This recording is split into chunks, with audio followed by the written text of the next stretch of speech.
Good morning, everyone. On behalf of the entire University at Buffalo community, it is my great pleasure and honor to welcome Governor Hochul back to UB.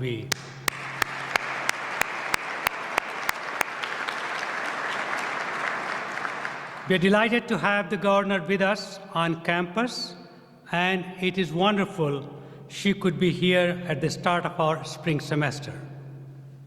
I would like to take this opportunity to express our gratitude for Governor Hochul's leadership.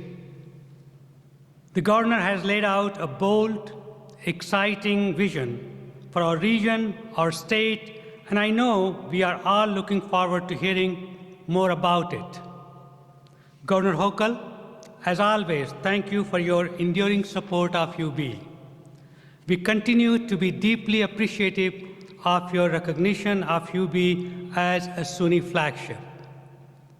Moreover, your vision for UB and SUNY is contributing to the health and well-being of individuals, families, and communities locally and statewide. Ladies and gentlemen, it is my honor to welcome back to the University at Buffalo the 57th Governor of the State of New York, Governor Kathy Hochul.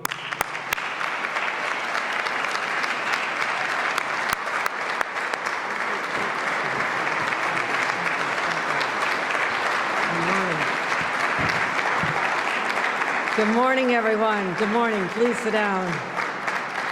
It is great to be home and sleep in my own bed. It's been a little while, and there's no food at home, I realized.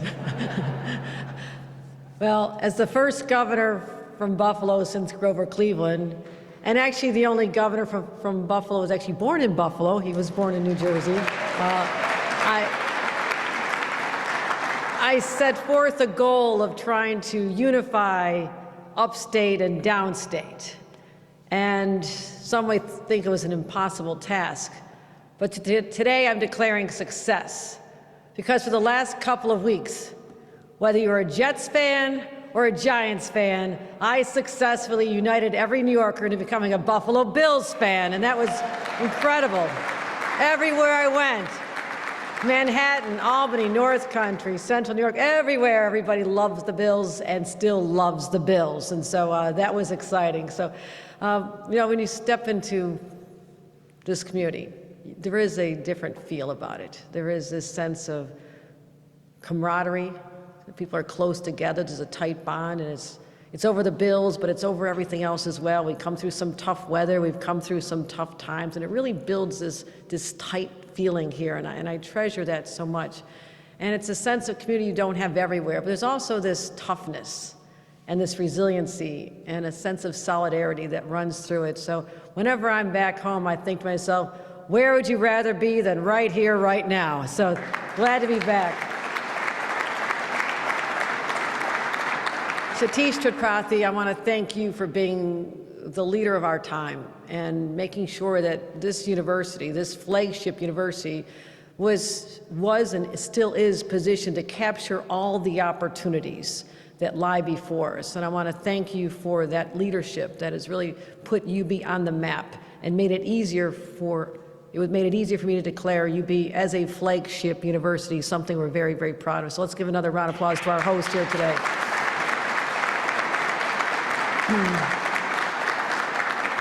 Mayor Byron Brown, I'm here and it's not because of the weather. Okay. What a good feeling, what a good feeling. We've been through so many battles together, often against Mother Nature, and I want to thank you for your calm in the face of the storm and how you bring resources to bear and you work with this sense of camaraderie with all of us and with our partners in the county, Mark Polenkars, and you and I just a short time ago. I want to thank you for what you've done for our community for many, many, many years. So let's give a round of applause to our Mayor, Byron Brown. We also have Mayor Restaino here. Mayor Restaino, thank you for being the keeper of one of the jewels of not just our state, our nation, but the world. Niagara Falls is known everywhere, and what you've done to help us build a synergy between the asset of the state park and the downtown area and creating those connections and opportunities for jobs and hospitality and other endeavors. I want to thank you for your leadership there as well. Also want to thank my partners in government.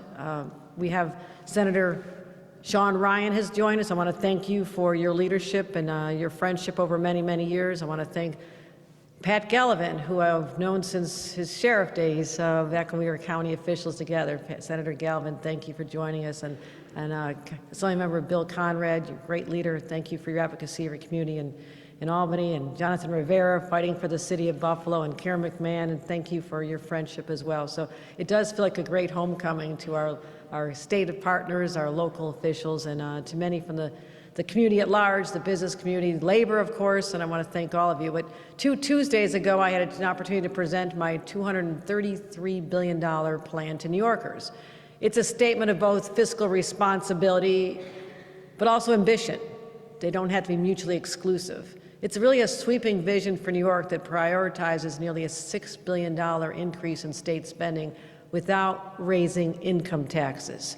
And that's important because I want to make sure that people who live here do not feel the tax burden is so high that they have to leave. And I want this to be a welcoming place for businesses. So we managed both, investing in our people and our resources, but also saying we'll live within our means. And my number one priority, I've said this forever, is fighting crime, making sure that we keep New Yorkers safe. And what's so exciting is in just the 2 years that I've been in office, we've really, because of our concentrated effort and strategic approach and working with local law enforcement, we've made a real difference. We're back to the pre-pandemic levels of crime when people were not even talking about that as being a problem in our state. But I want to say, and our commissioners here as well, I want to thank the city of Buffalo for the incredible numbers that you're posting when it comes to crime. I talked about this when I was in Buffalo last October.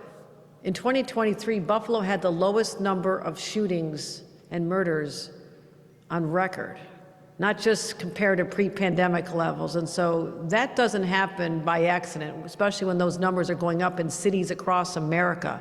It happened because of our efforts to bring resources, but of course the men and women, local law enforcement on the ground, and I'm always grateful to them. So let's give them a round of applause for keeping our people safe. Mayor, the shootings were down 30%. Shootings are down 54% since I became governor, and I've been watching it very closely. And as I mentioned, there's been a huge drop in murders. But we don't get complacent. We want to make sure that we're continuing to focus on safety because we want to make sure that the streets of our communities are safe for families and businesses and our seniors to walk down without being worried. We have to continue doing this. So we're maintaining our levels of funding, $347 million, to continue to drive down gun violence, which I think is critically important. But that's not the only kind of crime we have to go after. I was in New York City yesterday announcing 31 more offenses that'll be added to hate crimes. Prosecutors need stronger tools. They've asked for this. The district attorneys have asked for this. And if anyone understands the insidiousness of what a hate crime looks and feels like, you only need to think of what happened in Buffalo on May 14th, 2022, forever seared in our hearts and our minds.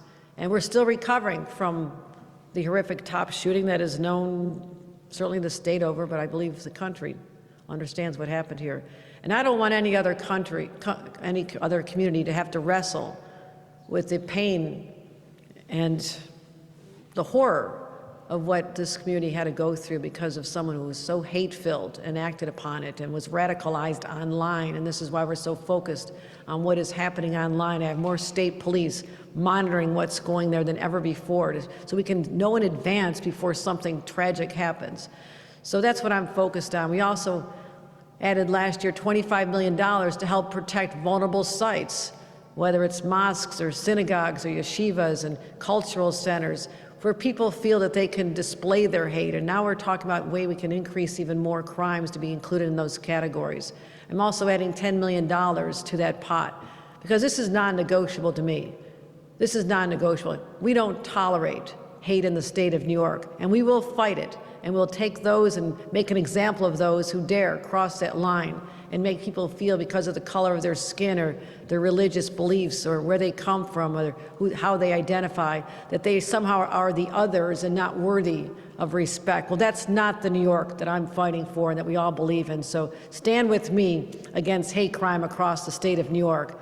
I also know that mental health is a huge driver of many of our societal problems. Most of my life, people didn't even use the phrase mental health. We didn't talk about it. No one acknowledged it. There was such a shame associated with saying we have a problem within a family or an individual. There was a stigma, whether it's in law enforcement, even though law enforcement now has, their members have a 60% higher rate of suicide than the general public. But these individuals, brave men and women of law enforcement, who see life at its worst, they see humanity in its most dire times, it takes an effect on people. It has an effect. And I'm putting money toward that as well, $13 million to help figure out ways to help our law enforcement members heal and be strong and not worry about the effect on their job if they need to seek treatment or assistance. And I'm also increasing money for mental health overall. 45% increase in spending for mental health because it has been disinvested in for decades. And so that means we're spending $4.8 billion.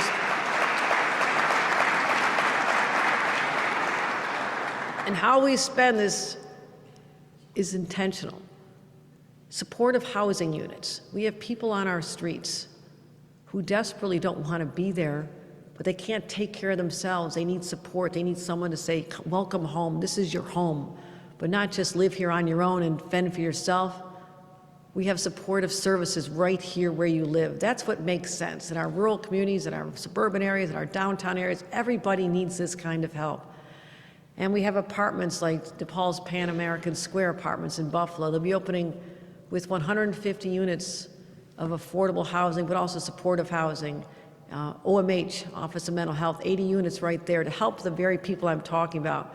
But also, to all the adults who think we've turned the page on the pandemic, have you talked to a kid lately? Because they've not recovered from this.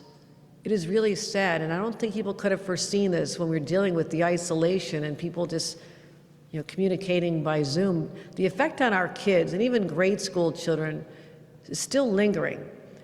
I remember visiting a grade school not long ago, and I talked to the school psychologist. I said, well, what percent of, this is a grade school, I mean, kids don't know what's going on, they're fine, right? She said 40% of the kids in that grade school need mental health services.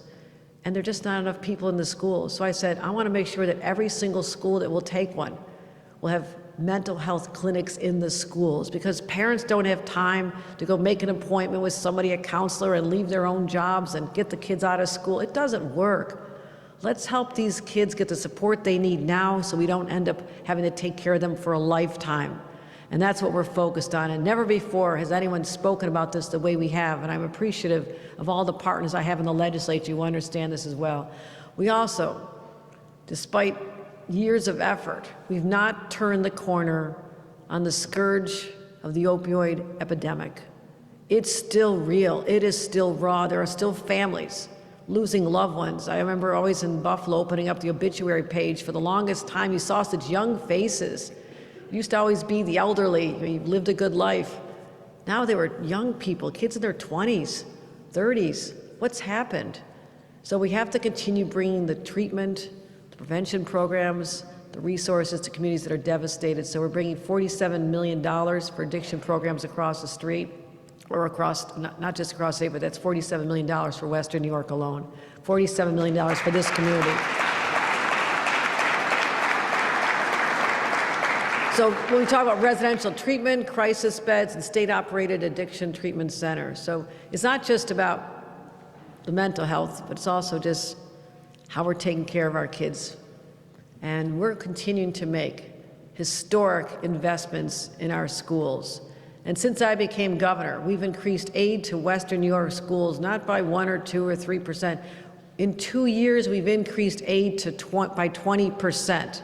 By another $500 million more than had been coming here before. And I want that to be understood, because those who are saying I'm slashing schools, and I'm a product of public schools, my kids are products of public schools, I believe in public schools, and we will never starve our public schools, I guarantee it.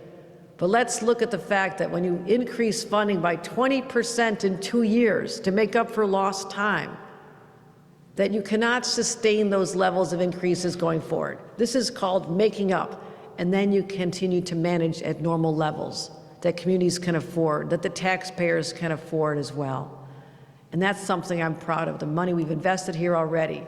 And we're bringing an additional $57 million to Western New York schools, including a $52 million increase in foundation aid. The total commitment to Western New York schools, and check the books of what we were doing just a few years ago, it's $3 billion for public education. And that's incredible.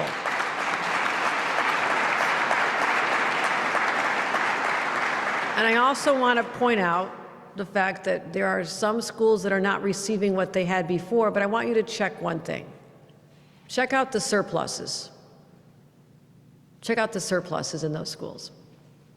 Before anyone raises a hand and says, I object, our schools are doing well. $20 billion more statewide in just a couple of years between the federal and state money. There's a lot of money going to our schools. I want money to go to our schools. I believe in our schools. I believe in our teachers. But we also have to say, we have to be responsible. So let's look at the size of the surpluses that are sitting there unspent while schools are still saying, I need more. Let's just talk about that equation during this legislative session. I think we'll all come to the right location, the right space in that. But I also know that for a long time, we educated our kids in great schools in Western New York, and then guess what? Turn 18, I'm leaving because there were no jobs. Remember that? Remember that era? Those of you, oh, you all look too young to remember that. But I remember it. There's a reason I grew up with a big Irish Catholic family in Hamburg, and hi, Randy Hoch, great to see you again.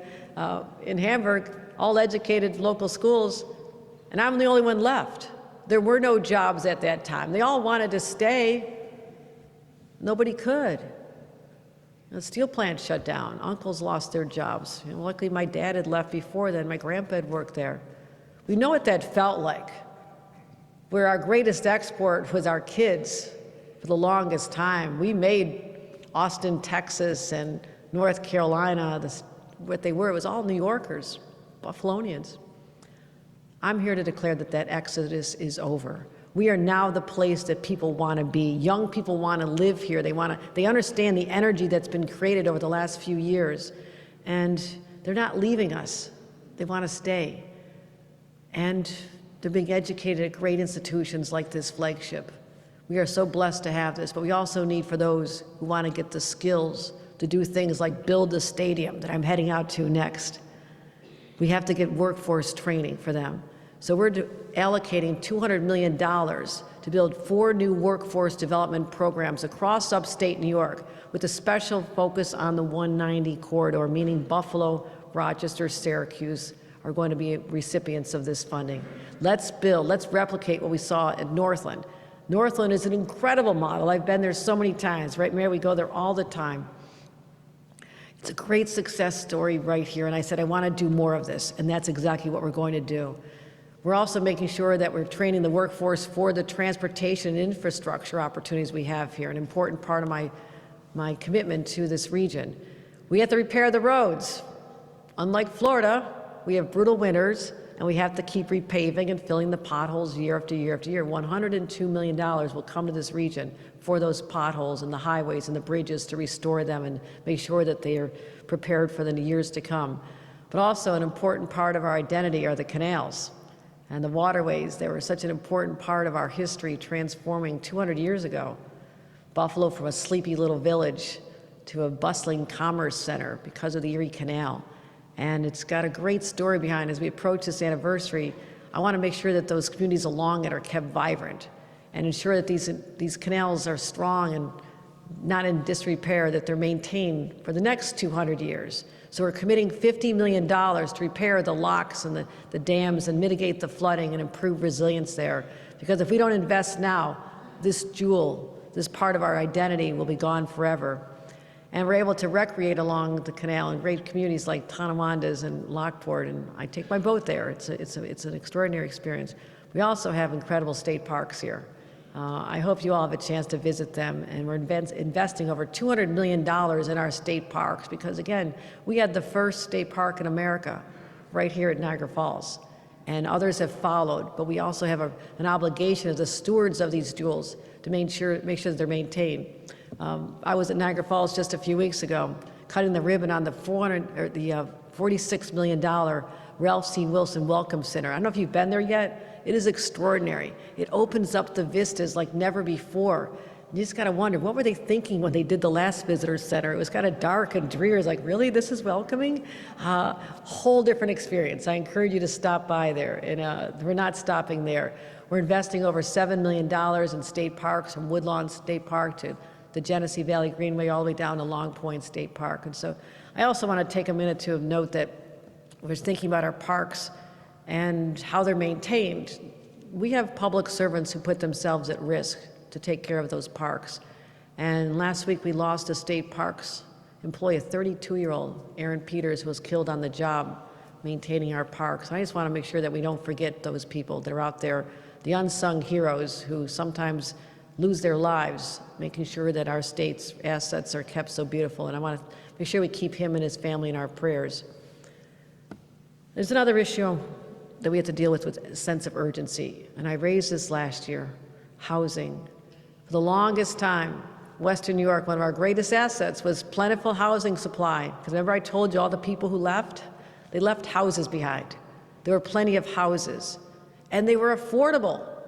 Everybody loved it. When people came, like, you could buy a house for that much? That's amazing. They don't say that anymore.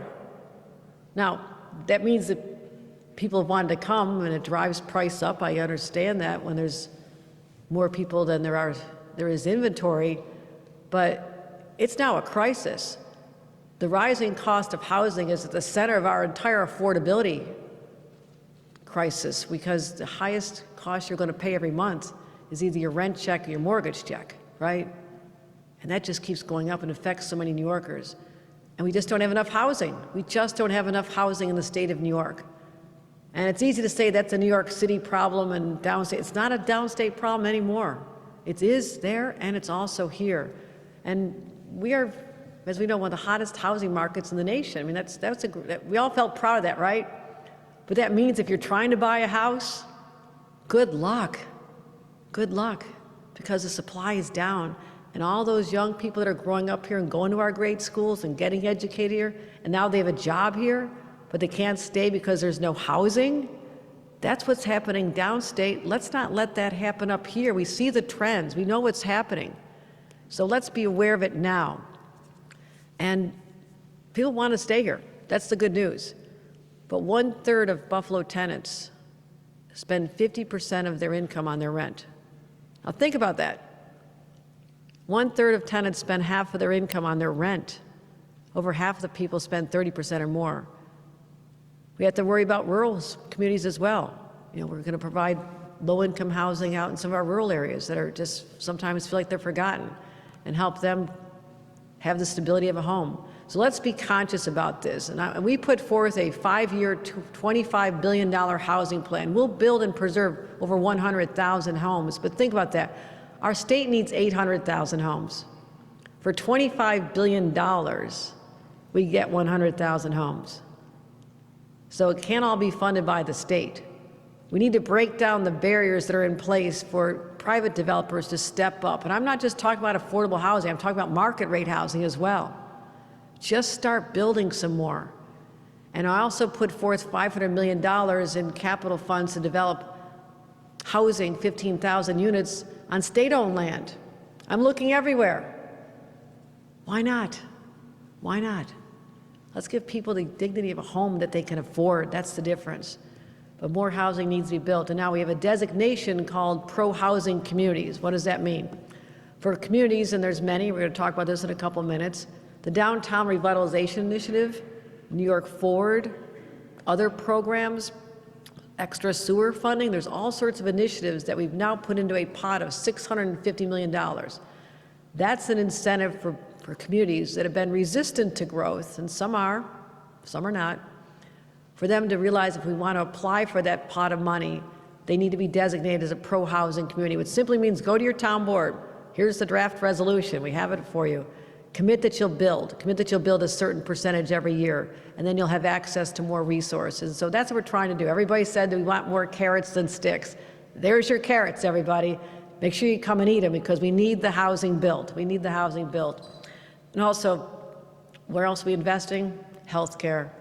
One of the biggest drivers of our budget, without a doubt, and we have to figure out ways to get that under control, but we can't forget investing in people. And programs like what we do at Roswell are known around the nation. So we're investing $4 million so they can finance mobile cancer screening units. Think about that, be able to take their talent and their professionals out into the community and try to get some of those early detection opportunities so we can save people's lives. And we're going to continue investing in healthcare overall. We have $50 million going into a statewide program to help transform the delivery of healthcare services. Because, my friends, despite all the investments we're making, we're not getting the health outcomes. We are not the healthiest people in this country by any metric. We have a lot of work to do. I'm tackling infant and maternal mortality, and the number of Black and brown women who are dying in childbirth and their babies are dying is off the charts compared to the white population. We're leaning hard into this. We're saying no longer. This cannot be the way it is in the great state of New York. And so these are some of the investments we're making. But there's still a lot of families in need. We're talking still about poverty in the most affluent nation in the history of this planet. Right now, 2024, we have so many people living in poverty, rural poverty, urban poverty. And here's the challenge. I surveyed the 10 zip codes in the state of New York that have the highest rates of poverty. 10 zip codes, all of New York. Of the 10, 4 are in Rochester, 3 are in Buffalo, a couple in Syracuse, and 1 in New York City in the Bronx. So this idea that the poverty is concentrated in New York City and everybody else is fine is wrong. We have a lot of poverty in our midst here. And it's time to talk about it and shed a light on it and say we can do more. And even in the zip code of 14201, 3 in 4 kids are living in poverty. So I'm investing $50 million. $50 million put aside to help in these zip codes, help the cities formulate policies, and we'll work with them, we'll partner with them, because they want to get out of this as well. They're doing what they can, but let's give them a hand, and we'll work with you. We'll work with you and bring more resources to the table. So here I've talked about ways we can help people live better lives with good education, workforce development, mental health, healthcare, anti-poverty programs. This is all so people can live healthier, better lives today. But let's never take our eyes off the future and what the world will be like for our kids and our grandkids. And some of us have new grandkids, right, Senator Gelman? It's a joyful time, but it definitely changes your perspective. It truly does. It takes you out of the today and into the tomorrow. And we have to talk about what opportunities will be there for these kids. And never lose sight of the fact that in Western New York, it's in our DNA to be risk takers, to be innovators, to be the dreamers. And we always see the light on the horizon. This is the City of Lights. Buffalo, don't forget, the world's first electrified city, 1896. At a time when every other city had horse-drawn carriages and buggies, we had electric street railway. Home to the first electric cars. Ask Jim Sandoro about that when you get over to the Pierce Arrow Museum. Imagine if we had stayed with electric cars that were invented in Buffalo back in the early 1900s, what the planet would be like today. I won't get into John Rockefeller and Standard Oil and all I won't get into the whole history of how that changed, but there was a path. And even when President McKinley, some refer to the McKinley curse, I choose not to, but 1901, he was taken to the hospital in an electric-powered ambulance. That's where we were. We're the ones who came up with this, not anywhere else. It didn't come out of Silicon Valley back then. It came out of Buffalo. That's where the ideas came from, the brilliance. I mean, think about it. The pacemaker, keeping people alive all over the world. Who turned on your windshield wipers today coming to work? They were invented in Buffalo. Chicken wings. We gave the world chicken wings. We are a cradle of innovation, right? Even at a bar, even at an anchor bar, we're innovators. With a beer in our hand, we're even better innovators. I'm making an announcement this morning that is only going to add to the momentum, the energy that has always been within us, and we just have to liberate it. I'm going to make an announcement that someday people here will look back and say, I was there. I was there when the future came right before our very eyes. In my State of the State, I spoke about the Empire AI Consortium. Don't clap. Eunice, no, don't clap. Empire AI Consortium, artificial intelligence. We will be the first in the nation to bring together top academic institutions, private sector, and government, as well as philanthropy, and make New York State the home of the technology of the future. And I said, whoever dominates the AI industry dominates the next era of human history. AI can help us diagnose and cure cancer, advance warnings of dangerous storms, and help us in our just everyday lives, uncover the problems of stubborn racial and economic disparities that plague our communities. It is going to be the single most consequential technological and commercial advancement since the invention of the internet. Other states want to be the home to the next generation of supercomputers needed to power AI's progress. Everybody's talking about, China's talking, everybody wants to be that. And the global AI market is already valued at $150 billion, projected to reach $1.3 trillion in just a few years. This initiative, which is being backed with $275 million of state money, including $25 million from SUNY, as well as already, just since we've announced this, $125 million from private partners, will ensure that New York State is the place we can put this kind of computing power in the hands of students and professors and the geniuses who are ready to win this race. And I'm thinking about young people like Holiday Sims, who's here with us today. Holiday, stand up. There you go. A senior at the University of Buffalo who conducted AI research into how it can improve the child welfare program and system. And I want to thank you. We talked about you in our State of the State address. As I said, we want to make sure that New York State is the capital of AI development, empower young people like Holiday to do this. But I need a home for this. I need a home for this supercomputer that'll power the innovation all over our state. And I'm proud to announce that the home will be right here at SUNY Buffalo.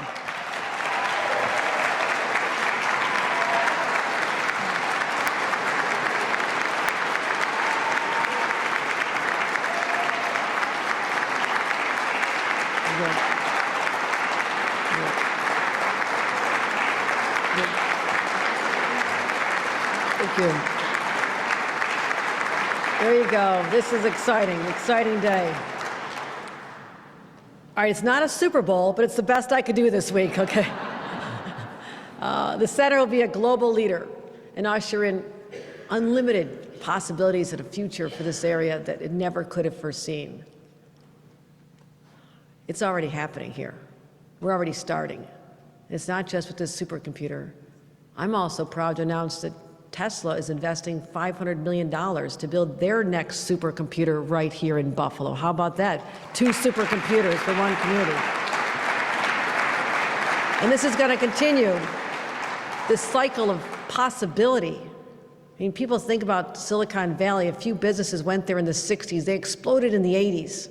It took 2 decades, but all of a sudden they became known as the place that people wanted to go. The young, brilliant minds all wanted to go to Silicon Valley and be the next innovator, come up with the next great thing, the great technologies. That place, my friends, is now New York State. And that computer will be housed here, but it'll power innovation, ideas, and people all over the state of New York. This is where the future is beginning. And we're planting those seeds right here. And I'm so excited about how we know how to harness power. All the way from Niagara Falls, hydroelectric power transformed our state and our nation. We're doing it here today. This has always been a region that punches above its weight. And the brilliant people that are here who believe in this area, who never gave up on this area, the businesses who stayed, the families who stayed, always hoping for a better day. My friend, those days are here. They finally arrive, and they're long overdue. Thank you very much for your participation here today. Thank you for listening. And onward and upward to great things for New York State and the great city of Western New York.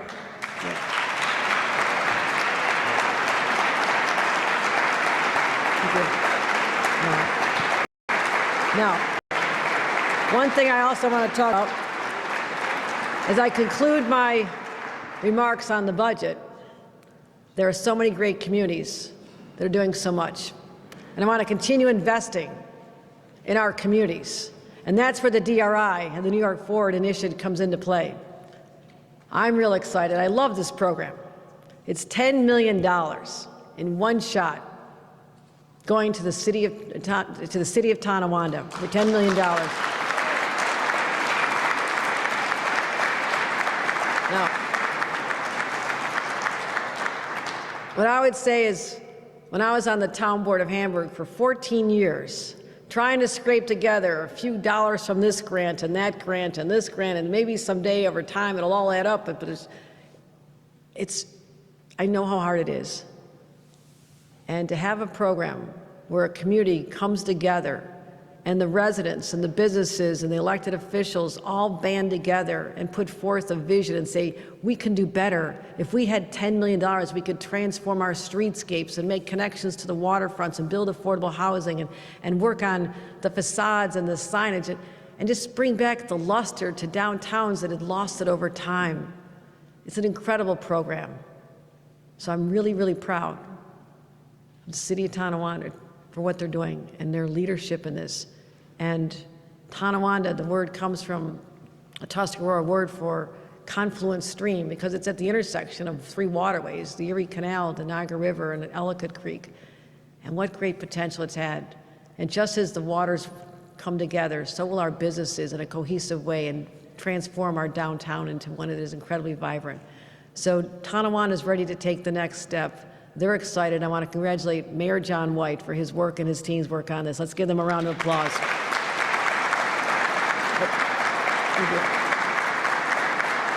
But I also know, having represented much smaller communities, that people said, well, we're not big enough.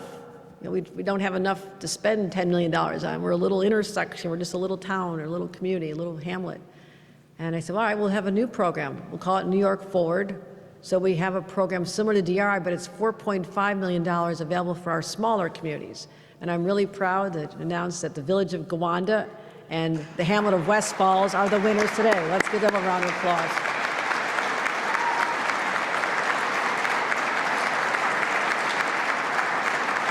Thank you. These communities are ready to reposition themselves, welcoming for their residents, their tourists, businesses, new families looking to call home. So congratulations to Mayor David Smith and Town Supervisors Charles Snyder. Let's have them stand up and receive a round of applause.